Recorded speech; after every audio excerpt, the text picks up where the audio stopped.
Irmãos, agora a gente queria começar aqui o nosso Café com Palavra em termos do debate, né? E para isso eu tenho dois grandes amigos meus que o Senhor me deu, que são nossos convidados de hoje, para a gente conversar sobre um tema que é de extrema relevância para os nossos dias. Dias em que o entretenimento existe em diversas faces, de diversas maneiras. Nós estamos expostos a ele de muitas maneiras e, ao mesmo tempo, precisamos encontrar um equilíbrio sobre o consumo e sobre a produção da arte, daquilo que os nossos olhos veem, do que os nossos ouvidos ouvem, e como percebê-la com um ponto de vista reformado, com o olhar de um crente reformado. A Reforma Protestante foi um divisor de águas também nesse aspecto. Mas ainda tem muito que a gente pode aprender e praticar hoje sobre o assunto da Reforma Protestante, da teologia reformada propriamente dita e das artes. Por isso eu quero chamar aqui os presbíteros Leonardo Galdino e Tiago Wesley, por favor.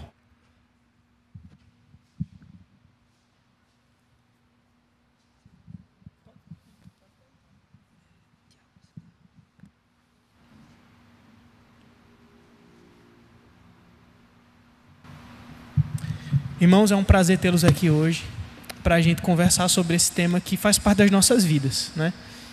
Vocês são artistas, já posso dizer assim, os dois, e são cristãos reformados. Então vocês lidam com a reforma e com a arte, com a teologia e com a arte ali, pau a pau, todos os dias. Mas eu queria que vocês se apresentassem aqui para o pessoal, para que eles possam conhecer melhor vocês. Então a gente já começa o nosso debate. Bem, primeiramente, boa noite a todos. Eu queria desde já externar minha gratidão. Eu me sinto honrado pelo convite que o Natan me fez. Nós somos amigos já há algum tempo. E, bem, eu sou casado com a Adna, que está ali, minha esposa está ali sentada. Tenho 3 filhos que ficaram com a minha mãe. Lucas, Pedro e Júlia. Sou presbítero na Igreja Presbiteriana da Aliança, em Recife. E esse tema é um tema muito caro para mim. Arte de uma maneira mais ampla e literatura de um modo especial. Porque desde que eu me converti, eu nunca tive, digamos assim, desde a minha infância, adolescência, eu nunca fui muito inclinado, por exemplo, a leitura. Curiosamente, começou a acontecer na minha vida a partir do momento que eu me converti. Eu senti uma necessidade muito grande de conhecer a Deus melhor. Então eu me lancei nos livros. E o que eu percebi ali desde o início da minha conversão foi que a Bíblia ela me abriu as portas para o mundo de Deus. E então eu comecei ali a navegar por outros assuntos, né, dentro da arte, da filosofia, da literatura. E quanto mais eu mergulho nisso, mais fascinado eu fico. Então, eu diria que a minha conversão ela foi assim fundamental para que eu abrisse os olhos para isso, para essa realidade, né, do mundo das letras, da arte, da música, enfim. E, bem, depois a gente vai tecer mais comentários sobre isso, mas eu senti uma necessidade muito grande de integrar isso à minha vida pessoal. E também eu tento, sempre que posso, chamar os outros também, os outros irmãos, os outros cristãos, para que se deleitem comigo nesse mundo que Deus criou, né? Então é basicamente isso. Pelo sotaque, vocês já perceberam que Natália Bandeira, nossa amiga de Recife, ela está se sentindo em casa hoje, né? É o melhor sotaque do mundo. Desculpem paraibanos. Tiaguinho, a gente já te conhece aqui muito, mas se apresenta e fala um pouquinho também de como começou a tua relação com a arte, que virou profissão também, né? Então, vocês já me conhecem, né? como o Tiago aqui da igreja. E minha vida com o contato com a arte, especialmente com a música, vem desde pequenininho, né? Minha mãe nasceu na igreja, era filha de pastor da Assembleia de Deus e tocava acordeon, cantava por um monte de canto. E desde que eu sou pequenininho que eu vivo essa coisa em casa, né? Depois meus irmãos cresceram e se envolveram com a igreja também, cantavam, então eu via eles ensaiando em casa, minha mãe cantava, então esse foi o meu berço, né?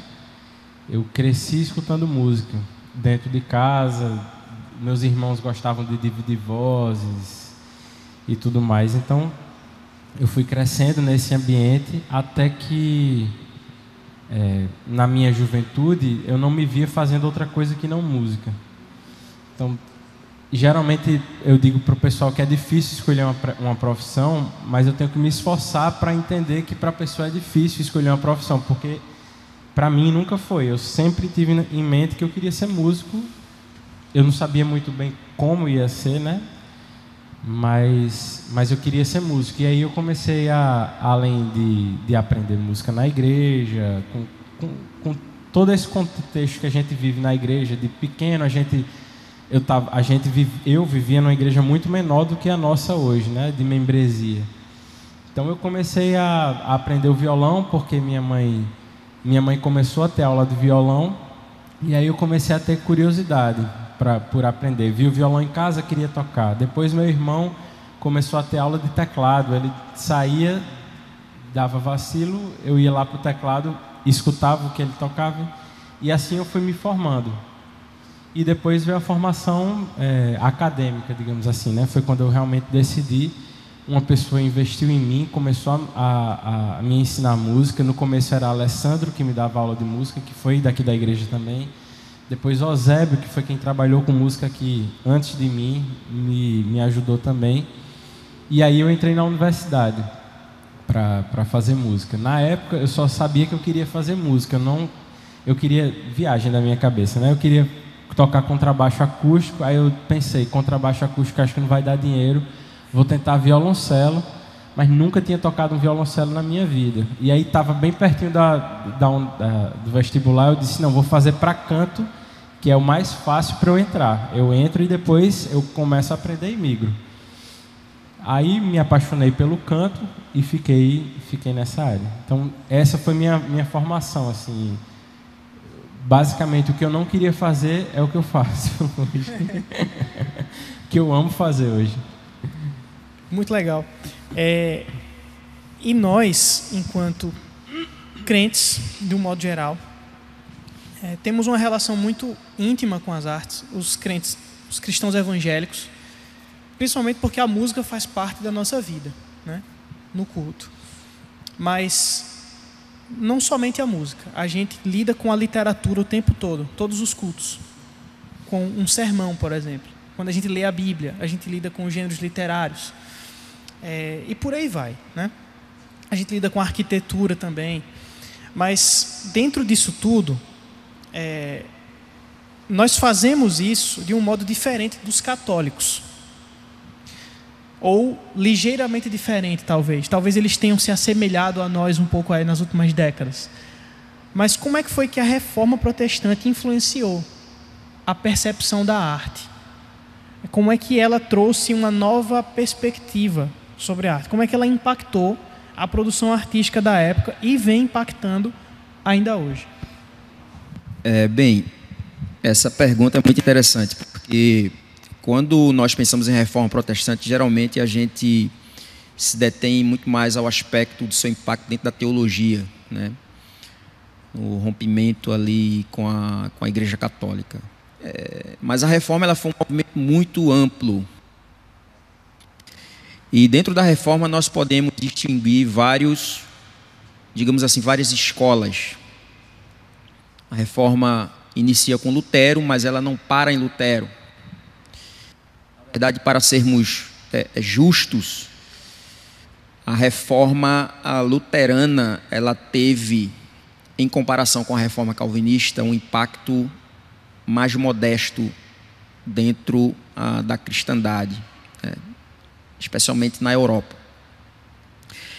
A reforma calvinista, sim, ela teve um impacto muito mais significativo e permanente, e duradouro e mais amplo.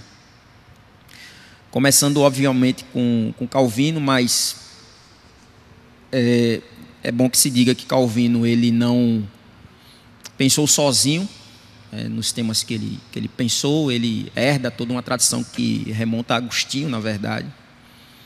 E Calvino ele recupera alguns elementos de Agostinho e traz para o seu pensamento. Abraham Kuyper, no livro Calvinismo, que é uma série de palestras que ele faz ali em Princeton, e na verdade quando ele foi convidado para falar, né, sobre esse tema, pensava-se que ele ia se deter nos 5 pontos do calvinismo, ou seja, na soteriologia apenas. E Kuyper ele revoluciona a Stone Lectures, né, as palestras que eram assim chamadas dentro de Princeton, porque ele traz uma visão do calvinismo que vai muito além da soteriologia, né, da doutrina da salvação. E ele engloba o mundo inteiro, porque Cristo é Senhor sobre tudo. Então, esse é o grande ponto da reforma, né? Cristo é Senhor sobre toda a criação. Sendo Cristo Senhor sobre toda a criação, isso não significa que, e aqui está o grande diferencial da reforma e o seu impacto na área da cultura, de modo geral, onde inclui-se a arte, que é o conceito que Kuyper desenvolveu. Não começa com ele, mas ele desenvolve o conceito da soberania das esferas. Ou seja, a sociedade, para ela funcionar de maneira orgânica e equilibrada, é necessário que cada ente da sociedade ele tenha a sua própria soberania. Então, a igreja ela não pode interferir nos assuntos do Estado, o Estado não pode interferir nos assuntos da igreja, né? Então, muito embora a igreja ela influencie sim as decisões do Estado, mas ela não pode ser chamada para arbitrar aquilo que compete ao poder civil. Da mesma forma, o Estado ele não tem que se imiscuir nos assuntos eclesiásticos. Por exemplo, não deve haver uma ingerência do Estado sobre a disciplina eclesiástica, por exemplo, né? Então, para Kuyper, cada ente da sociedade, cada órgão da sociedade, ele tem a sua natureza própria, ele tem o seu funcionamento próprio. As coisas elas não devem se misturar. Quando a gente fala da arte, a gente precisa entender, né, como Kuyper, que a grande contribuição do calvinismo não foi que o calvinismo ele tenha desenvolvido uma forma particular de arte. Por exemplo, a gente olha para um quadro e vai dizer: eu vejo aqui traços do calvinismo, por isso. Não. Eu vejo aqui traços do calvinismo nessa música, nessa maneira de tocar violão, por exemplo. Não necessariamente. Porque Kuyper ele desenvolveu o conceito, na verdade Kuyper ele não usava o termo cultura, por exemplo.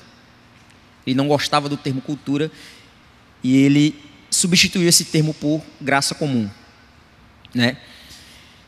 Que Deus ele faz chover sobre justos e injustos e até mesmo os ímpios. E isso é reconhecido pelo próprio Calvino, inclusive. Kuyper afirma isso no livro Calvinismo, que até a gente pode observar isso na experiência diária, que os ímpios eles são muito mais desenvolvidos nesses aspectos do que até mesmo nós que somos. Isso significa que Deus ele distribuiu, né, os dons para a humanidade inteira. Ele não limitou os dons artísticos ao homem.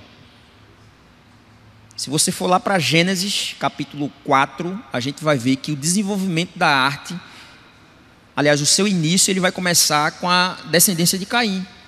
São os filhos de Caim que desenvolvem a agricultura, são os filhos de Caim que desenvolvem a metalurgia, são os filhos de Caim que desenvolvem a música.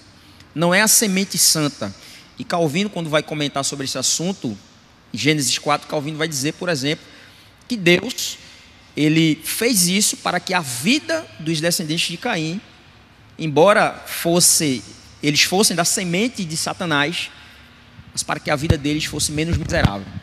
Isso é muito legal. Então, para fechar, eu diria que a grande contribuição do calvinismo para a arte foi que a arte até então, no período medieval, ela é uma arte eminentemente sacra.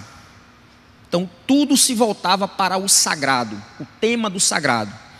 Então, o calvinismo vem e, digamos assim, se é que eu posso usar esse termo, ele dessacraliza a arte. Então, a partir daí, o artista ele vai se ver livre para retratar a realidade tal como ele a vê. Retratar uma paisagem, né? Fazer uma pintura de um caju, de uma laranja, de um homem roçando, trabalhando na roça, dessas paisagens mais comezinhas até mais complexas. Porque o ponto do calvinismo é que Cristo é Senhor sobre toda a criação. Toda a criação, ela deve glórias, né, a Cristo. Ela deve se render ao senhorio de Cristo. Então, toda a criação ela necessita ser retratada e não apenas os temas sagrados, né, como anjos. E aí, como as retratações que a Igreja Católica faz da Trindade, que nós reformados entendemos como pecado, não devem ser retratados nenhum dos elementos da Trindade, nenhuma das três pessoas, enfim. Então a arte reformada ela foge disso e passa a se concentrar no dia a dia das pessoas. Então essa é uma contribuição significativa que o pensamento reformado deu para a arte.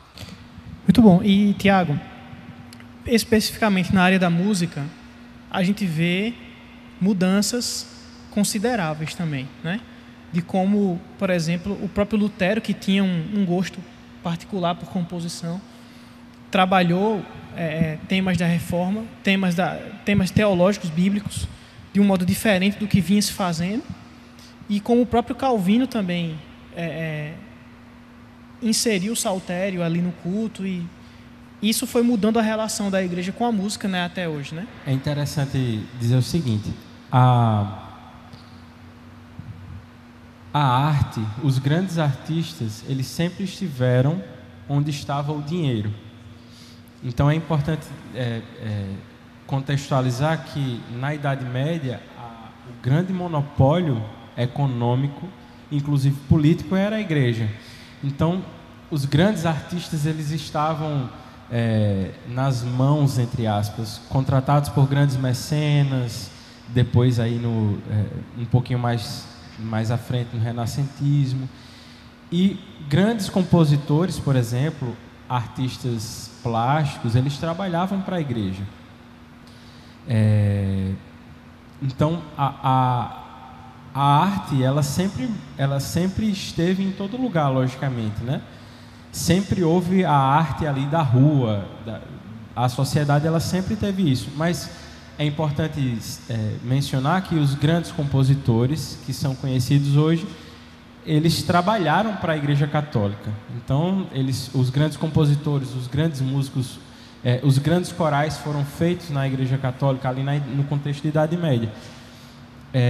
Com essa quebra, digamos assim, dessa necessidade, dessa politização ou essa distanciação das esferas, que o calvinismo vai ter muita influência, especialmente séculos aí depois da Idade Média, a gente vai ver que essa arte ela vai se desenvolver mais heterogênea do que a gente vai ter nos livros de história antes. Não significa que não existia outro tipo de arte, mas que predominantemente os grandes artistas eles estavam ali no berço da igreja, eles floresciam ali.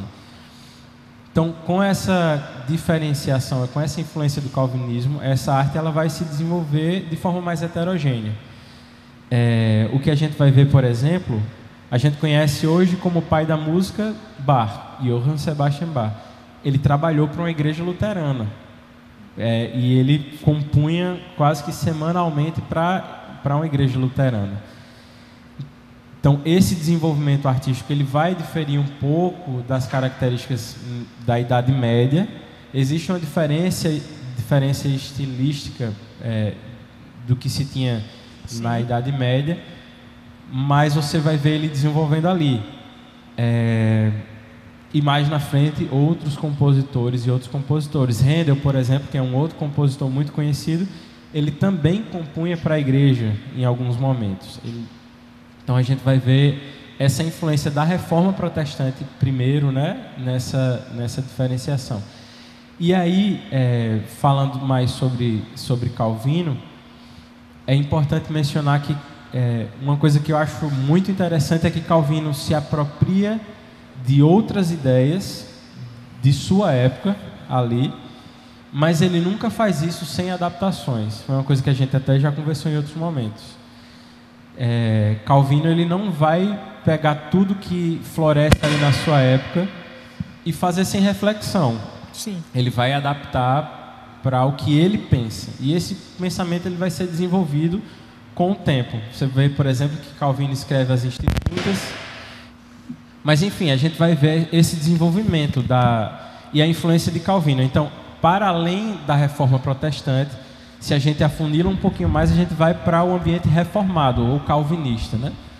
Então, Calvino teve uma grande influência sobre a música na sua época, especialmente falando sobre a música litúrgica, a música de culto. Mas é importante mencionar como Calvino se preocupou para que essa música influenciasse a casa das pessoas.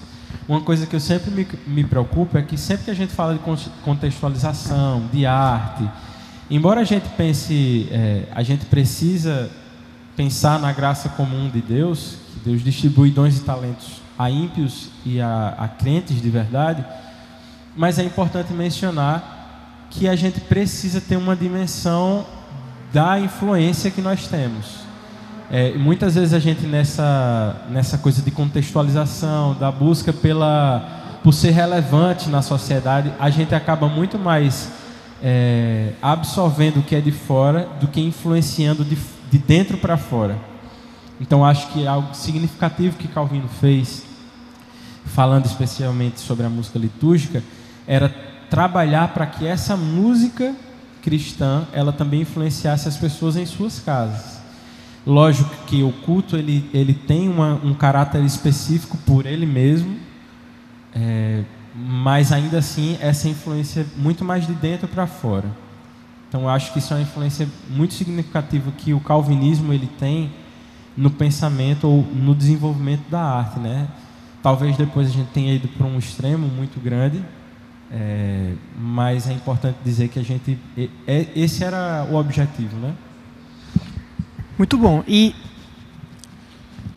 dentro do que os artistas da Idade Média produziam, esses que estavam ali trabalhando para a igreja, eles refletiam imagens bíblicas, né? Ali, por exemplo, a Basílica de São Pedro, que Michelangelo fez alguns afrescos, ele busca reproduzir alguns episódios bíblicos, algumas passagens bíblicas, numa tentativa de tornar visível histórias que a gente só ouvia ou lia, né? E até hoje é assim. Mas o quanto que a arte, então, precisa refletir a realidade para que ela seja verdadeira?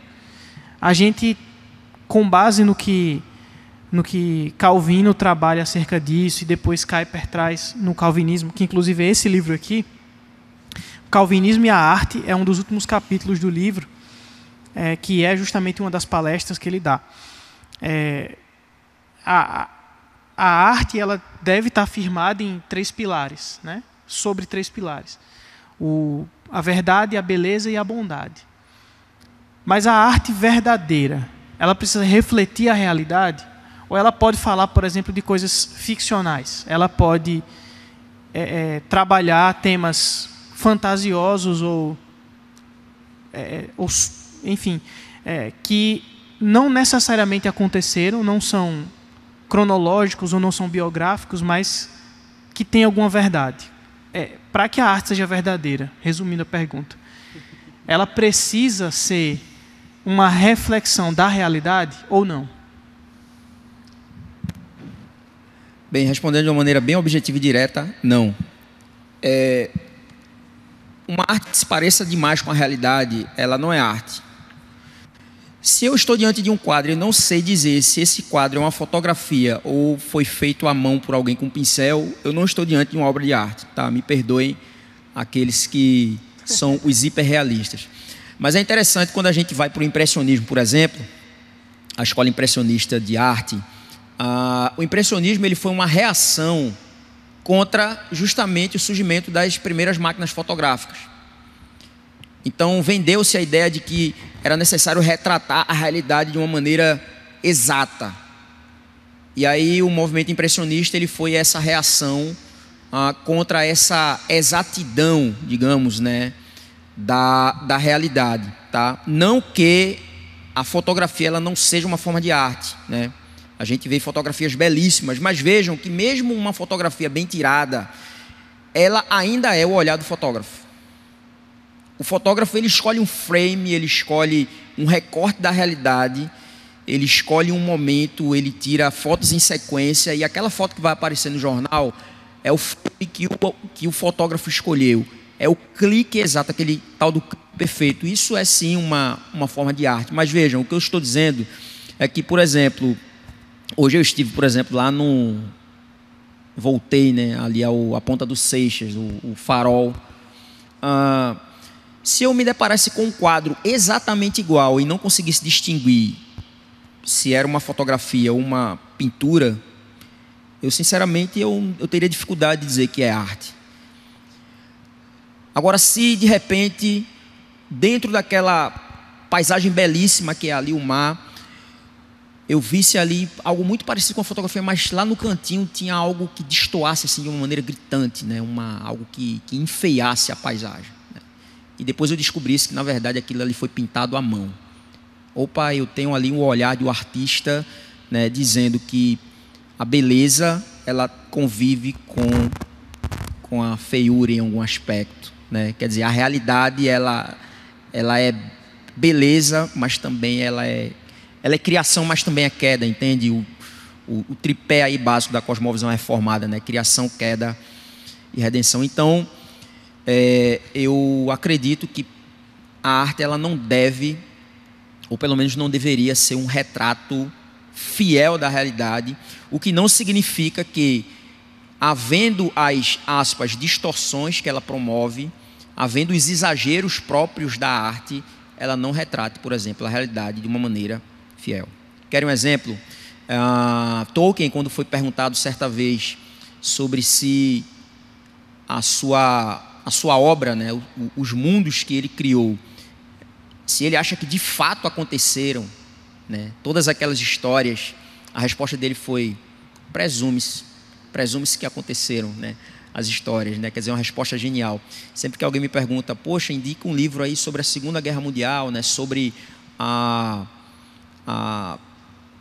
como Hitler ascendeu o poder, como que ele queria dominar toda a Europa.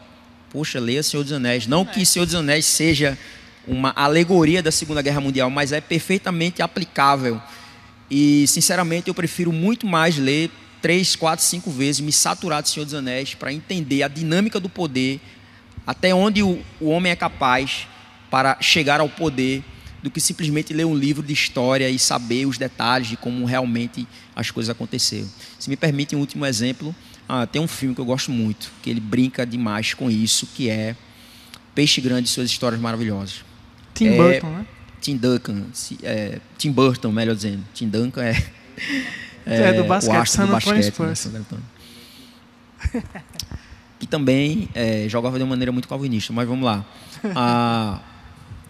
Esse filme é muito fantástico porque a premissa do filme é que a fantasia ela pode às vezes ser mais eloquente do que, entre aspas, a realidade dura e crua. Eu tenho um amigo que ele tem muita dificuldade com essas ideias que nós estamos colocando aqui.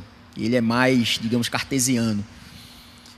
Só que ele conta que ele passou a lua de mel com a esposa num lugar paradisíaco ali no sul numa das praias do litoral sul de Pernambuco, não lembro qual, mas enfim.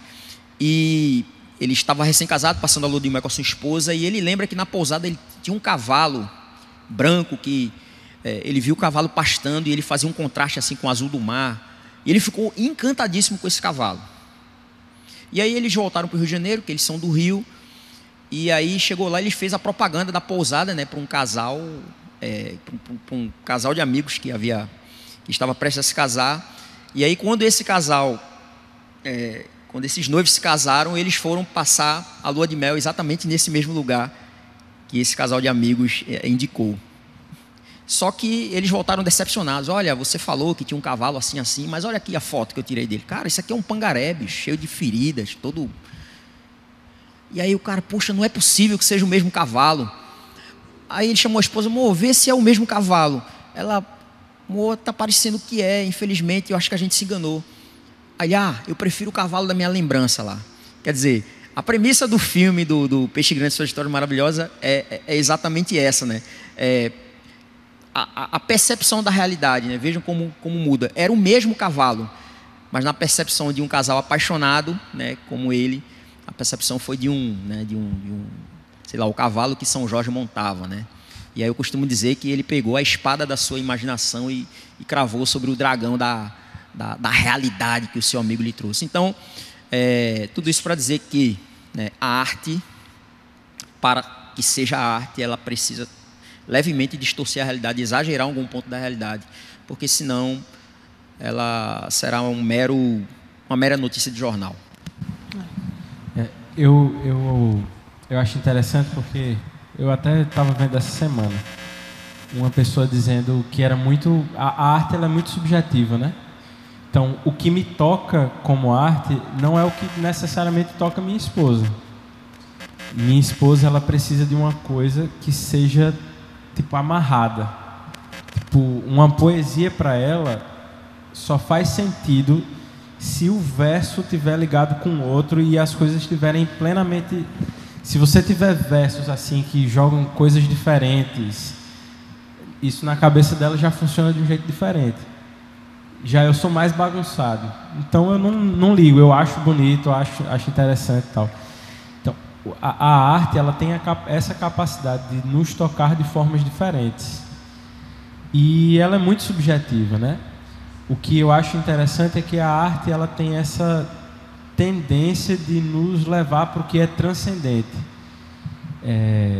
de nos tocar na realidade, mas nos fazer pensar além da realidade, né? Então, eu acho que é difícil dizer, isso é arte, isso daqui não é arte. Por exemplo, eu não gosto de Anitta, por exemplo. Não acho que aquilo dali, a rigor, tecnicamente ou qualquer coisa, pode extrair alguma beleza. Mas tem gente que de alguma forma é tocado por aquilo, vai entender, né? Então é uma coisa extremamente subjetiva. Então eu vou dizer, aquilo dali não é arte, isso não faz sentido, né? Já outras pessoas vão achar aquilo o máximo. Não entendemos o porquê. Mas, por exemplo, tem gente que vai gostar de... Por exemplo, eu gosto de Djavan. Aí tem gente que vai dizer que Jorge Vecilo parece com Djavan. Eu vou dizer... Só um louco pode dizer isso. Teve um dia desse que teve show de Jorge Vecilo aqui em João Pessoa e disseram, tu vai, tipo assim, já que tu gosta de Djavan, sim, logicamente presumiu você gosta que tu de Jorge gostava. Vecilo. Tipo, loucura, né? Eu disse, não vou, não é o que eu mais gosto. Não é o que eu mais gosto de ouvir, de parar para escutar. Então, essa subjetividade da arte é uma coisa muito complicada de se medir, lidar. Por exemplo, você olha para as pinturas ali, falando de Michelangelo, os afrescos. Sim. Aquilo ali é uma retratação de uma realidade, mas ao mesmo tempo transcendente. Ele vai tentar retratar ali passagens bíblicas, ele vai tentar desenhar ou pintar anjos. É uma coisa que a gente não vê, mas ele vai tentar traçar ali com traços reais. Eu acho difícil não dizer que aquilo é arte. Ou olhar mesmo para uma escultura ali no mármore, o Davi, por exemplo, e dizer aquilo ali não é arte, porque ali você vê por exemplo, eu fico impressionado, por exemplo, com a retratação da musculatura humana naquilo dali. Isso dali é um avanço tecnológico da época. Então, dito isso, eu acho muito complicado você encaixar a arte no que não é ou no que não é. Eu posso dizer, isso daqui não é arte para mim, ou isso aqui não me toca, isso aqui não faz sentido para mim. Tem gente que vai ouvir jazz, por exemplo, e não vai ser tocado por aquilo. Aquilo não é arte para aquela pessoa. Entende o que eu estou dizendo? Não estou dizendo que não é arte, mas a pessoa, ela não vai pensar, eu gosto daquilo. Ela vai simplesmente ignorar. Como é que eu vou dizer, por exemplo, para uma pessoa que não gosta de música clássica, que música clássica é arte? A pessoa não gosta de escutar aquilo ali, a pessoa já acha aquilo chato. Ela às vezes nem se dá ao trabalho de tentar, deixa eu dar uma chance, né? Mas às vezes aquilo ali não toca a pessoa. Às vezes o que toca é a música popular, digamos assim. É a bossa nova, ou é o samba. Então, a arte, ela tem essa dificuldade de encaixar, né? Numa coisa que isso é e aquilo não é. Mas eu acho que ela tem essa capacidade de nos levar ao transcendente. Por exemplo, o que é uma ficção? Senão a tentativa de transcender o que é real, né? Isso. É diferente você ler um livro de história e você ler O Senhor dos Anéis. Eu nunca li O Senhor dos Anéis, mas eu acredito no que eles disseram. Mas é diferente, é uma ficção. É a tentativa de nos tirar dessa realidade e nos fazer enxergar além dela, de ver as entrelinhas, de perceber a costura. Eu acho que tem muito disso a arte, né? Essa semana, por exemplo, eu assisti um filme com minha filha, que é O Robô Selvagem, um filme de criança, uma animação.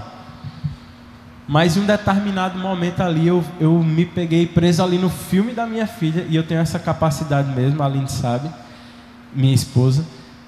Eu fiquei preso ali. E o robô, ele estava meio que sendo uma mãe adotiva de um pássaro, de uma ave que foi abandonada. E ela estava ensinando aquela ave a voar, para no momento da peregrinação ela viajar e não ficar presa naquele lugar. E eu fiquei pensando em mim como pai. Então, ver como a arte, às vezes irreal, ou que nos coloca ali numa ficção, nos faz refletir sobre o real. Então acho que essa é uma capacidade que nenhum livro de história às vezes tem. Então acho que todas as coisas têm sua utilidade. O livro de história tem a sua utilidade. Sim, com certeza. E a ficção, ela tem a sua utilidade também, né? Mas como arte, não dá para dizer, por exemplo, às vezes que um livro de história, às vezes eu não vou encarar o livro de história como um fazer artístico. Para mim ali é quase que uma catalogação da realidade, né? Você está colocando ali. Então essa é a dificuldade da arte, né? Deixa eu fazer um adendo. Pode. Um adendo à fala do Tiago.